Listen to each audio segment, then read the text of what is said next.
Hello guys, welcome back to my YouTube channel. आज आम गोटे नुआ रेसिपी बनवा सोयाबीन चिली। जहाँ जहाँ दरकार आवश्यक सामग्री गुड़िक मुझे मेंशन करने। चलते आम ए सोयाबीन चिली बनवा स्टेप बाय स्टेप। देखो मुझे पानी नहीं से लुण आड करने। देखो पानी गरम हवा भितर मुझे सोया चंक गुड़िक काढ़ी नहीं। एगुड़िक पानी गरम है से पकईदे। देखो पानी पूरा गरम हो सारी मुझे सोयाबीन गुड़िक पकई दूसरी। देखो पकईदेली किसी समय को सीझापी छाड़देवा सीझापी। देखो मुझे भलसे घाटी देली तौल उपर करके कहीं भलसे जमती से गुड़ा सीझीज। ये सब सीझिला ना आपको गोटे ठंडा पानी रे माने गोटे गोटे कंसा नहीं कि से ठंडा पानी रखिकी ये सब को से पकईकी भल से चिपुड़ी देवा जमती कि से पानी रही ना तेल ना आमर झिकी नब। देखो ठंडा पानी पकई नहीं देखा भूली गली से टाइम रे। देखो गरम भी लगुच दुई थर पानी काढ़ी मु चिपुड़ी। देखो भलसे चिपुड़ नहीं जमी पानी ना कि भी। देखो पूरा सुखा सुखा देखा सेमती पूरा चिपुड़ी ने। देखो तापर नहीं कि ए सब मसला मसली गुड़िक ऐड करदे। देखो मु प्रथम किसी हलदी नहीं हलदी गुंड लंका गुंड राग अनुसार ने आप राग खाते राग ने। गरम मसला कॉर्नफ्लोर नहीं सीरा छाणीबा ना से कॉर्नफ्लोर आवश्यक। किसी अदा रसुण पेस्ट आवश्यक अनुसार लुण किसी कस्तूरी मेथी को मु स्क्रब कर नहीं। देखो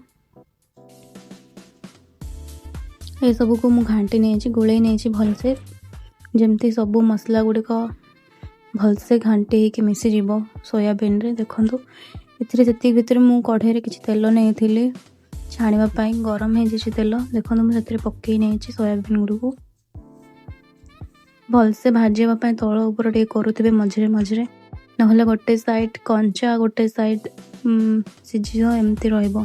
देखो केमती क्रिस्पी होके अच्छे। देखो केते भल देखा ना लगुच एवं ही खाईदेवी। देखो बढ़िया लगुच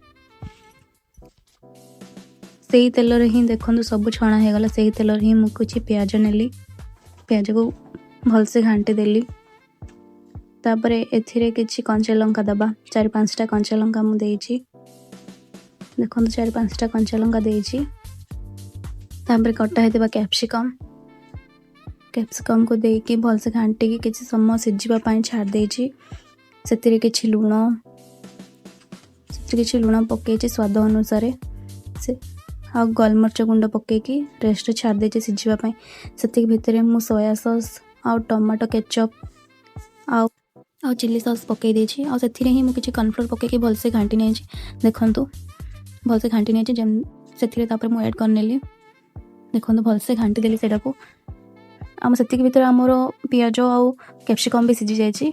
देखिले जानी पार्थे आ मुना से आउ पानी देती कहीं आमर यहाँ सोयाबीन ना किसी पानी झिकी बसी से मुझे पानी भी देती। देखो जमी सुखा सुखा रही।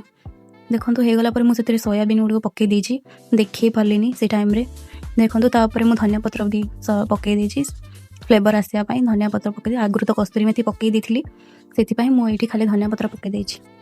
देखो रुटी सहित खाइले ना बहुत भल लगुच। देखो केते बढ़िया देखा जाउछि ना आ रुटी सहित ए सोयाबीन चिली खाइबा ना बहुत ही टेस्टी लगुच। आपण माने भी एमजे थरे ट्राई करके देखंतु। जदि आपनको एही रेसिपी भल लागुथाय ताहले लाइक शेयर और कमेंट करबा को भूलिबेनी। ता सहित सब्सक्राइब मते कर देबे। धन्यवाद।